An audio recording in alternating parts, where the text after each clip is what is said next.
Good afternoon, everyone, and welcome to our live webinar. As we have had earlier advertised, the title of this program is Rising Above Challenges with the Power of Attitude. So we are very glad to have you join us this afternoon, and we hope that you find this session enlightening and interesting. Right now, it's time to welcome our moderator, Mr. Rollins Orobuga, to make his presentation on the topic Rising Above Challenges with the Power of Attitude. So, Mr. Rollins, you're welcome. Thank you very much, Abigail. And once again, let me welcome our very dear participants to our ever first webinar. We want to really thank you for taking out your time this evening when you're supposed to be resting to join us for this beautiful interaction that we're going to have. It's going to be a short one, but at the same time, going to be very, very interactive. Like you heard, the title of the program is Rising Above Challenges with the Power of Attitude.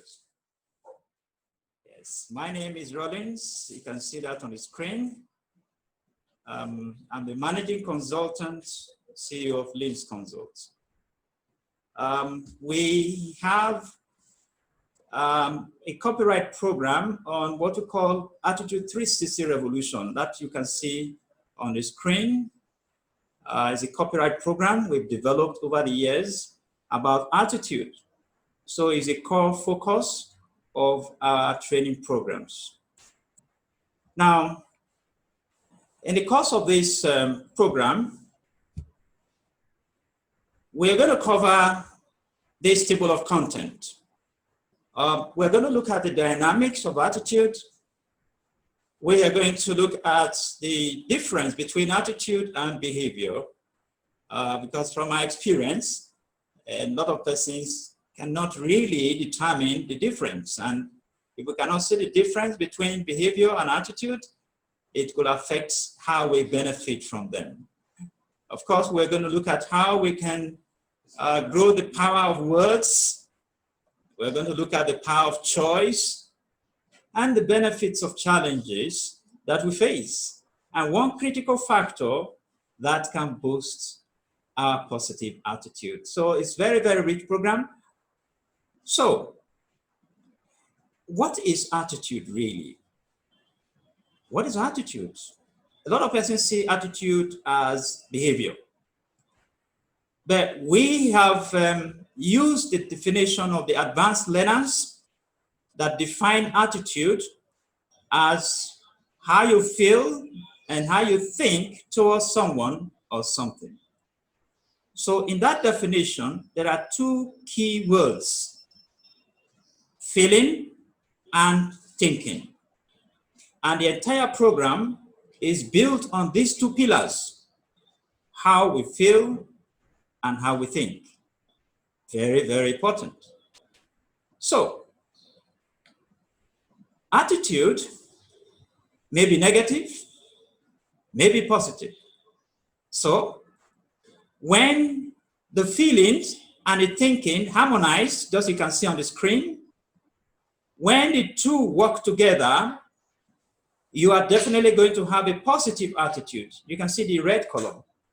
So when our thinking and our feeling work cooperatively together, your attitude is going to be positive, and it's going to give you a lot of power to act and to get things done.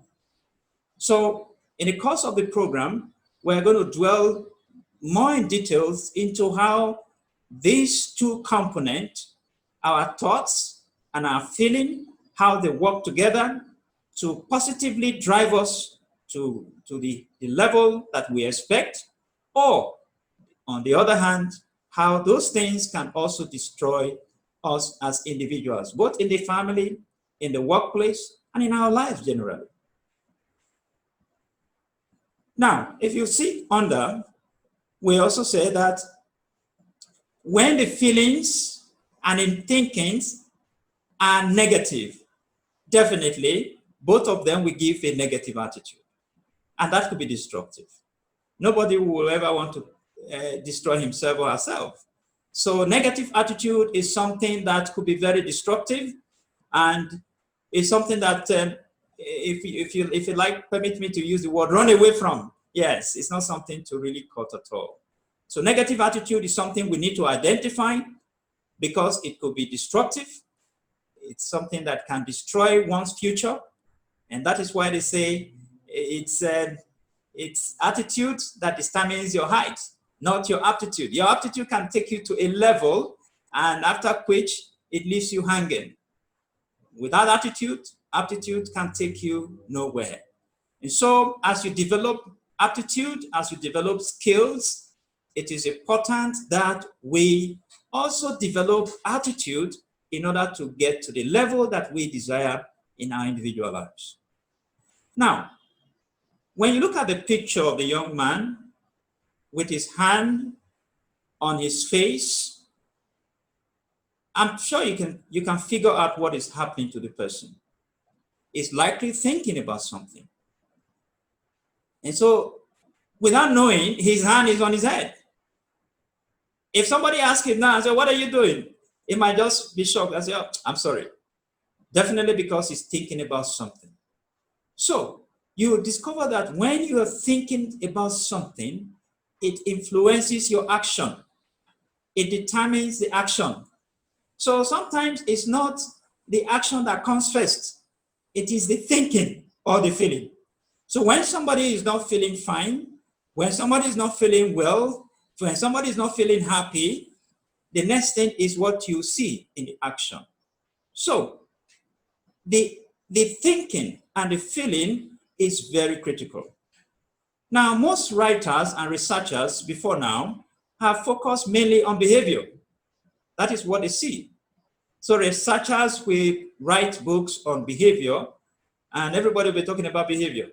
But when you look at attitude, because it is not seen, it is not something that you can pinpoint, a lot of writers don't write about it. So it is left hanging. But research and experience have shown that attitude can really destroy an individual. How we think and feel is very critical to our success in life, to our happiness in life, to how we manage family, how we manage our workmates, how we even manage our leadership position, has to do in a large way with our attitude. So in this program, we are going to discuss critically about attitude, and particularly how we can use it to manage challenges that come away in our life. Challenges will always come anytime. There is nobody that is immune to challenges. Challenges will always come in the workplace, in the family, in our individual careers. Challenges will be there. So how should we see challenges? So that challenges can be a source of opportunity rather than something that can destroy us. Now, let us look at how we can grow the power of words. We have defined one of the legs of attitude as thinking. Thinking generally is not about anxiety, but it is about thoughts. Thoughts. What comes to your mind at each point in time? So when somebody is sitting down, that person may be thinking about something. That person may have something in his mind.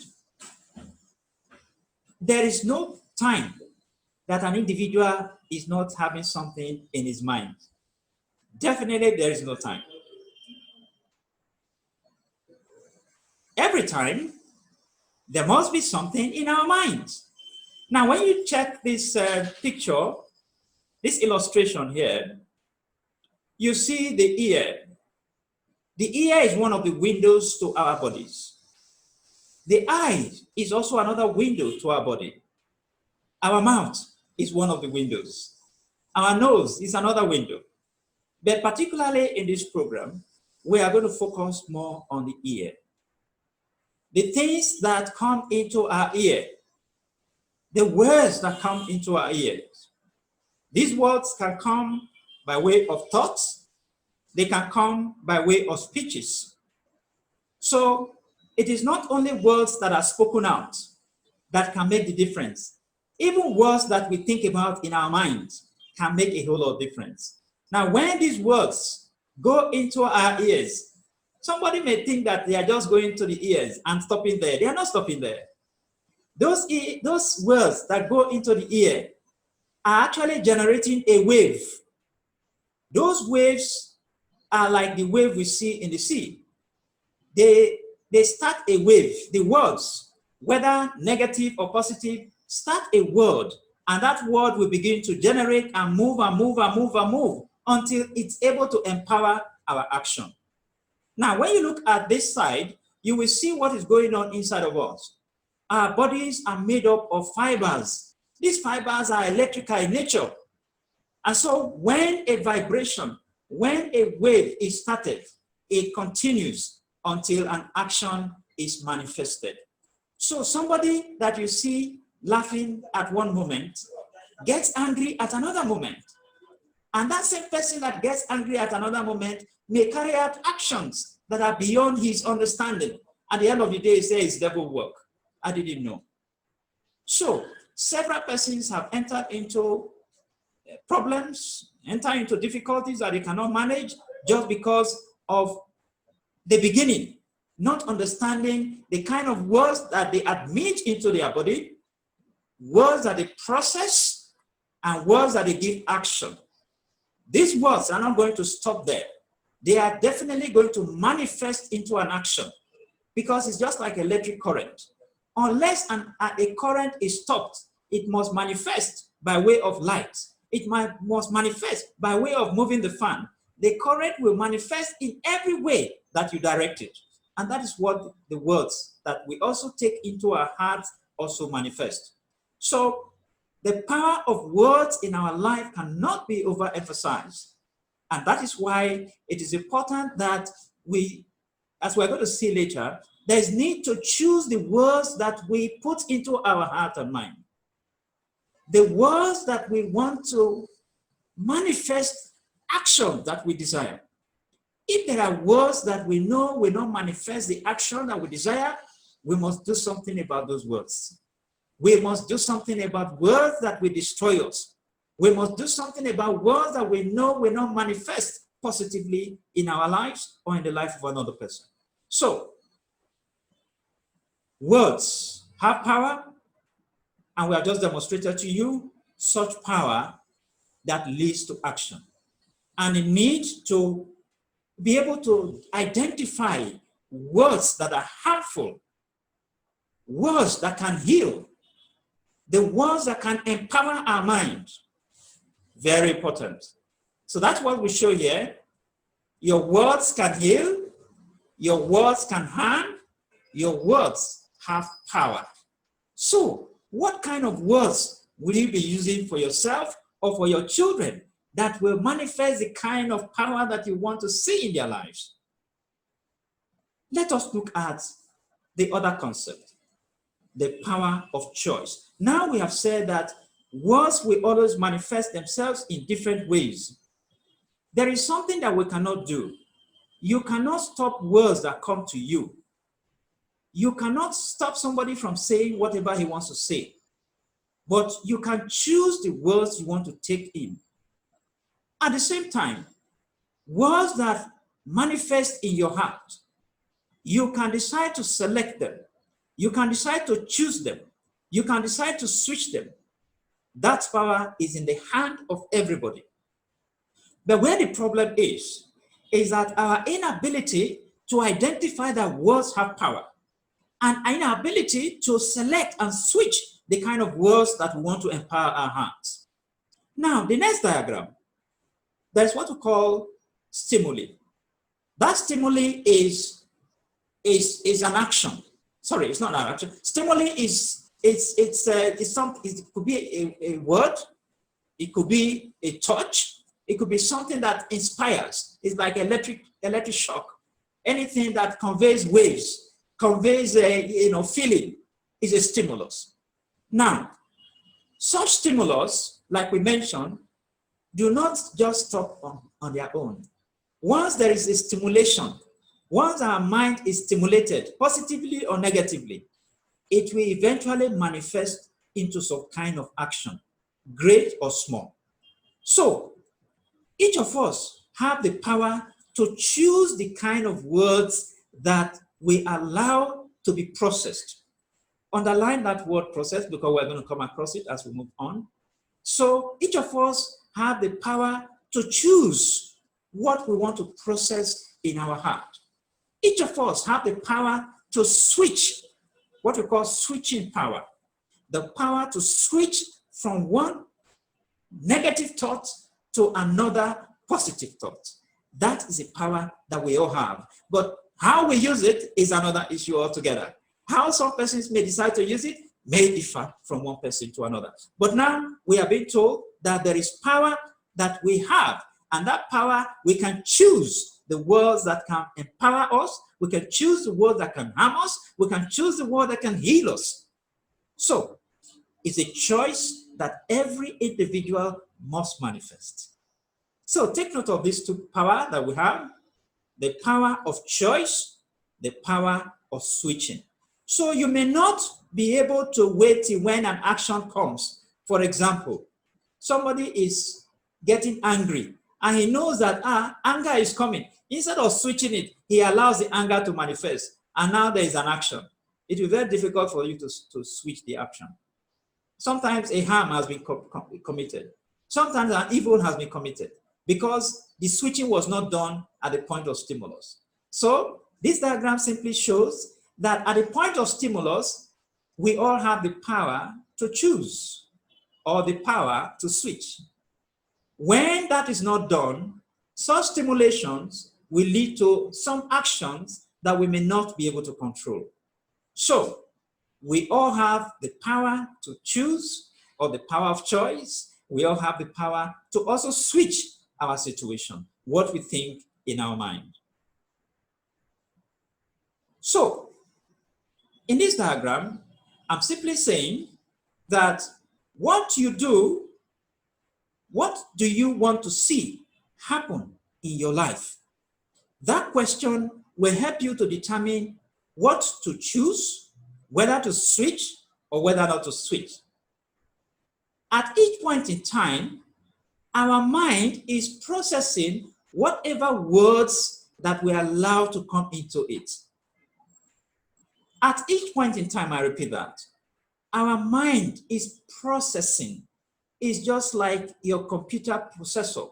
You type in your words. The word will manifest in the way you want it to come out, either in PowerPoint or in Words or in Excel or whatever it is. It is the same word you type into it, but will manifest in different platforms. The same way, the words that we process in our mind will also manifest in different ways. So, if we determine what we want to see happen in our life, what it means is that we want to give attention to processing things that we want to see happen in our lives. What do you desire in your career? Do you desire to excel in your career? That is what you should be processing. Not because somebody is promoted and you're not promoted. Not because somebody is doing well and you're not doing well. That is not your business. What do you desire in your career that you want to be processing? What do you desire to happen in your life that you should be processing? These are the questions. What do you desire for others? What do you want for others? Do you want their downfall? Is that what you want to be processing? That is eventually what your mind is going to give out. That's the kind of action that's going to follow. So the power to process our thoughts, the power to process words are in every one of us. This power is in every one of us. But you realize that in society, the power to process the negative is even more. So more people process more negative things because that comes easily. They process more negative things. And as they process more negative things are carried out by way of action. But when we desire when we understand what we want to happen in our life, this power will help us to process that. That is what you should be processing in your mind. As we're going to see, there are different negative and positive attitudes that can destroy and empower. We're going to identify some of them as we go along. So what you process at each point in time will determine how your action is going to be carried out. The action you're going to carry out depends on what you have processed over time in your mind. So with this understanding, what it means is that as much as possible, we want to see we are processing information, we are processing actions that we desire to happen in our life. The things that we don't want to see happen, you don't need to give it a chance. In your system computer, we all have system computer, we all have computer in our mind. That computer is always processing information, more like a broadcast and a receiving station. We all have it. So what we process will determine what we are going to see. The action that we want to see is not what comes first. It is what we have processed that leads to the action. So we want to see how attitude can empower us. When we know that attitude is a weapon that we have in our hand, God has given us that weapon for good, then we want to continue to choose and switch our thoughts, because thoughts, words are powerful. They can heal, they can harm, and they can destroy. All right, so the same questions that we have answered are what we have on the screen. And we've discussed them.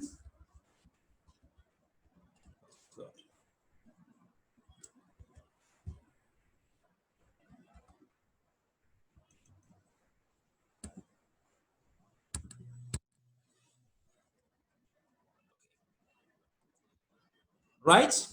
So now, quickly, let's run through this. Some examples of negative attitudes. In the course of the Q&A, we mentioned some of them. The very common one is anger. Yes. I usually mention that when I was growing up, I used to think that anger is a sign of brevity. It's a sign of boldness, but it's not. Anger is a negative attitude. And that is why those who are consumed with anger said, I didn't know it's devil's work and all that. Anger is the action. Something may have driven that action. So before we get into an angry mode, switch it. If you know you are battling with anger, always remember to switch it. Switch it. Switch to something positive. Switch from negative to the positive. That is the switching concept. Switch from the negative to the positive. Fear of the unknown. You are afraid. What is going to happen? You don't know. And you are consumed with anxiety. Switch it. Switch to the positive. Complaining spirit. Some people don't know they have complaining spirit. Every little thing they complain. Sometimes it can take a toll on anyone. That's why we say positive is not always there. Once positive is not always positive. So there's need to always identify a negative attitude that crops up at each point in time. A complaining spirit can come, either because of somebody's not feeling well, and you continue to complain. And sometimes, if you are with old people, you realize that this is a very serious problem. They will complain. Every bit of thing you do, they are complaining. It's a negative spirit. You will hit your head on the wall. They don't even understand. Negative spirit. Gossiping. Some people spend their time talking about others. Busybody, what belongs to other people. Why? Why not talk about your future? Why not talk about your activities? How you can do better? Gossiping is a negative attitude. Another very negative attitude that a lot of people don't know is low self-esteem. They do not value themselves. They don't like themselves. And that's why they want to change. They want to change the nose. The nose is long. They don't like it. They want to change to the other one. They are black. They don't like it. They want to change they want to bleach and all that. It's low self-esteem. All of these are negative attitude and they are destructive. But let's see some beautiful examples of attitude. There are several of them. We're just putting some of them on the screen. Compassion. What does that do? You recognize that others have rights.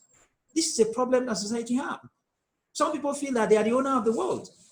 forgetting that every other person also has some rights. So when, as an individual, you recognize that, you are going to be relaxed. You know that everybody has right to live just like you. So the burden of hatred, the burden of oppression is not, you are not carrying that.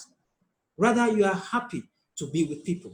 Love is charity, giving, giving of self for others, being able to serve others, being able to give. And that's the principle of leadership that people do not understand. Yes, willing to give others for their benefit. And as you give, you get more. Having determination. I'm sure we are familiar with the old saying, never say die. If you have strong determination, you will never say die. Situations will not weigh you down. That will overwhelm you. No, you never say die. You're always on the move, because you know that it's only when we move, it's only when we take a step that we move. Yeah, you can't move by staying in one place. That comes with determination. Resilience, knowing that hard times never last. And that's true. But tough people last. Hard times don't last. They come and go. It's just a cycle. But those who stay are those who are tough. So tough people last over difficulties. Another beautiful positive attitude is modesty. Being able to know your limitation, knowing when to delegate in an office. You know you are Mr. Know Everything. It's not possible. You can't know everything. A positive person will know that he has limitation. So when you need to delegate, you delegate. When you need to train, you train. When you need to retire, you retire happily. That is modesty. Some people don't believe that they are due for retirement. And when they tell them they want to retire, they can even collapse in the office as they get that notification. What have you been doing for in government 35 years? You don't know that one day you're going to leave? Modesty, knowing and understanding our limitations. These are just examples of positive attitude that can help us to move ahead. Now, let us discuss one of the things that can boost positive attitude. There are several of them, but I decided to just isolate this one. I call it critical thinking. Critical thinking. Now, can we see the pictures of these great men on the left-hand side? Yes, they are world leaders. Trump in America,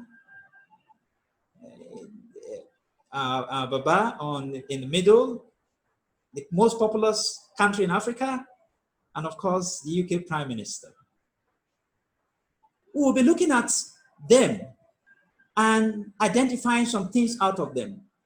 But before I go into that, let's also look at this. Challenges and opportunity. They work together. Challenges work together. Anytime that there is challenge, it means that we have an opportunity to bring out a silver lining.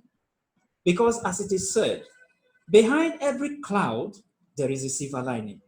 So when there are challenges, it is not a time to complain. It is not a time to give up or give out. It is time to x-ray what the opportunities are. What are the opportunities behind the challenge? That is how a positive person thinks. What are the opportunities behind the challenge? And it is achieved by means of critical thinking. So critical thinking means that you logically look at the connection between the ideas, identify the ideas. What is really going on? That question, we must ask it. Ask yourself, what is really going on? What are the various things that are going on right now? What is the connection between these ideas? What are the inconsistencies in these ideas? What is it that is not going well in this idea? What is it that is not connecting? Individuals can do that. Organizations can do that. Sitting down and looking at situations and being able to identify the ideas. What are the situations? What is exactly going on? What are the opportunities that are inherent in it? In every challenging situation, there is an opportunity. That is a known fact. Behind every challenge, there is an opportunity. So identify this opportunity. And at the end, at the bottom of this critical thinking, you're able to come up with some great decisions. Decisions that are not taken out of emotion. Decisions that are taken out after critically examining the situation and determining a path to go. Actually, there are several ways to handling challenges. But when you critically analyze these ways, you can identify the one that is most probable and the ones that is less probable. That is what critical thinking does. So when we carry out this critical thinking process, it's going to boost your energy. It's going to boost your morale. You're going to feel more positive about the situation rather than being beclouded with the situation. And we can see that happening in the medical field. Everybody is overwhelmed. Everybody is overwhelmed. But this requires that at this time, everybody must put on a thinking cap. That thinking cap is critical thinking. And critical thinking can help us to identify ways to move forward. Now, let's look at some of the benefits that comes with identifying challenges. How do you see challenge? I've talked about that. How do you know opportunities? I've also talked about that. You know opportunity by taking every challenge not as a problem, but as a roadblock that can be removed. Every roadblock can be removed. Every challenge can be surmounted. But when we see problem, we see end of the road. So usually what happens is that people easily see problem rather than seeing opportunities. So challenges is a seed that is sown, and what you are going to reap is opportunity. So always recognize that. Anytime there are challenges, don't be overwhelmed with the challenges. Look at the silver lining behind it. That silver lining is a great opportunity for a better tomorrow. Now, among the three leaders, can we just take some time to look at them? Who would you like to imitate when dealing with challenges? Is it Donald Trump? Is it Baba Buhari? Is it UK Prime Minister? Who would you like to imitate? Now look at Donald Trump. You know that he's a very emotional person. Yeah, sometimes he speaks before he thinks. Is that how you want to handle challenges? What about Baba? Yeah, Baba is calm, but sometimes the calmness overtake him that is not able to fuel action. Yeah. So, but when when leaders take advantage of critical thinking and they're able to fuel themselves with positive thoughts, they can inspire society. They can inspire the people they're working with. And I can see that in the UK Prime Minister. I'm not advertising for him, but there's something I really love. You know, when they were doing this Brexit, the man said, well, if Brexit does not succeed, he's going to take his life. He's not fit to live. He carried the people along, and they are still moving. Positiveness. The man is positive, is resolute. So none of them may have the best of option. But what is critical is for us to identify how, as individual, how do I manage challenges? How do I handle challenges that I face?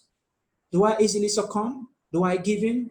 Do I use them as a stepping stone? Do I use them as a way to unleash upcoming opportunities? These are the things that we're talking about. So challenges has benefit. It's not all the time. The only time that challenge becomes a problem is when we are no longer alive. As long as we are alive, there are always opportunities. And we can have opportunities that we can really manage. Now, another question. Identify one bad negative attitude in each of them. And then identify one important positive attitude in each of them. Unfortunately, time will not permit me to do a poll on this. I would have loved to do a poll on this, but let's just think about it. What negative attitude can you see in any one of them that you wouldn't like to imitate? What positive attitude can you see in any one of them that you would like to imitate? Donald Trump is an action man. Yeah, and he's always positive. Yeah, he's a driver. Yeah, he's a driver. He has his negative, but he also, you can see that there's action. It takes action. So you can balance both by first of all looking at, what we need to do, and then driving it with full action so that we can see results. All right? So challenges have benefits, and we can benefit from challenges, not necessarily seeing them as the end of the road. So far, we've discussed about attitude, and we have seen that attitude has two legs. Let's not forget that. The two legs, let it continue to thrive. Let's remember that. How we think, how we feel defines our attitude, whether positive or negative. And we have said that when attitude is negative, there is no way it's going to be positive at the same time. Yes, attitude cannot be positive and negative at the same time. It is only one that will always rule. And we have said that negative attitude will always lead to negative action. Positive attitude will always lead to positive action. So when we understand this power, we need to be able to switch, develop the capacity to switch from the negative to the positive, and also try to be able to motivate ourselves with good thoughts, positive thoughts. What is it that you want to see happen in your life? If you are 40 years now, can you look at yourself and say, okay, in the next 40 years, this is what I desire to be? That is motivation. That is motivation. And the moment you set that to your heart, your mind, which is a processor, will begin to process these activities and ask you, how do you want to get there? That is the beauty of the power of the mind. So we want to choose our words. We want to grow positive words. Let our dictionary be filled with positive words. And we give example of such positive words. We give example of love, which is charity. We give example of compassion. We give example of humility, being modest. Yes, these qualities we want to grow. If you see anyone that is missing, just add to it, grow it. You are growing a personality that will always bring out results for you. We also discuss about challenges, and that challenges have their advantages. Challenges are not end of the road, except one dies. As long as one is alive, there is always a great hope. So challenges have a silver behind it, what we call the silver lining. So always look for the silver lining in every challenging moment. We have also identified that critical thinking is a factor that can boost positive attitude when there are challenges. So sit down and examine the situation, identify the connections, identify the disconnections, and even when you are a leader, you're supervising people, and you have to do critical thinking or brainstorming, be able to identify wrong advice, be able to identify the connections that are not connecting. That is critical thinking. Critical thinking in leadership will help a leader to be able to identify what is the wrong connection, what is the right connection. Is this connection taking me to where I want to be? These are the issues. So critical thinking is one of those beautiful factors that can help boost positive attitude that can lead to positive action. So before I round up, let's look at some beautiful quotes. I just put a few of them. The first one is by Washington Jr.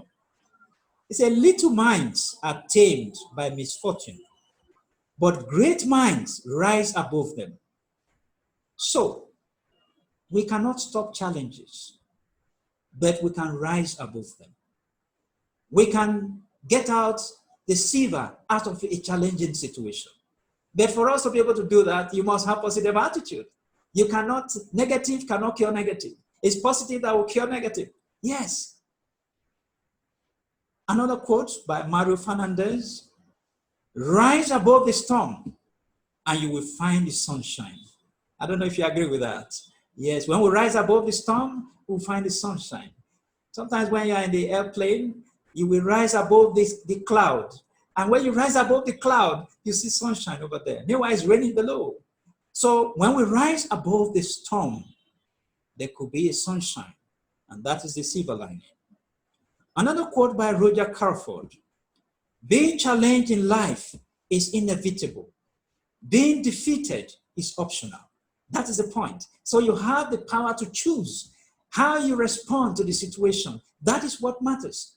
It is not what happens, but what you do with what happens. So we want to always exercise the power of choice to be able to determine what we do with what happens. Don't allow the negative situation to control your action, but take action based on your critical thinking and decision. Another quote by Robin Sharma: obstacles are the cost of greatness. I don't know if you agree with this. Those who become great don't do that overnight. If they tell you their story, you will be surprised. Greatness comes with a cost, and that cost is actually obstacle or challenges that you surmount. So everyone can face challenges, everyone can face problems or challenge difficulties, but the difference is how we respond to these challenges. Friedrich Nietzsche says, that which does not kill us makes us stronger. Yes, as long as we are still alive, we are going to get stronger despite challenges. It's only when we are no longer there. It's only when a man dies that it becomes a problem. But as long as you are alive, you can get stronger. Our greatest glory is not in never falling, but in rising every time we fall. That is Confucius. That's a very long, time saying by Confucius. So our greatest glory is not in never falling, but in rising every time we fall. So every time that negative attitude shows or rears its ugly head, switch it to something positive. Drive positive thoughts, drive positive action, and when you do that, no doubt you are going to rise above challenges that will always come our way. The circle of challenges will always be there in the workplace, in the family, in our life. There will be a cycle of challenges. But what we do with those challenges will determine whether we rise above them or we sink with them. But my prayer is that we don't sink with challenges, but that we rise above our challenges. Thank you so very much for this time out. Thank you for listening. Thank you, Mr. Rollins, for a splendid presentation, and thank you, our dear participants, for contributing to the smooth running of this webinar. Our next webinar will be announced shortly. You will be notified of the date and time. Attendance is free. You can invite your friends and family to join in. We are also happy to inform you that our regular classroom courses have commenced and measures have been put in place to ensure compliance with all COVID-19 safety guidelines. Finally, you can now have complete access to our upcoming courses and programs by visiting our website www.linsconsult.com. Thank you once again, and until we meet next time, please stay safe.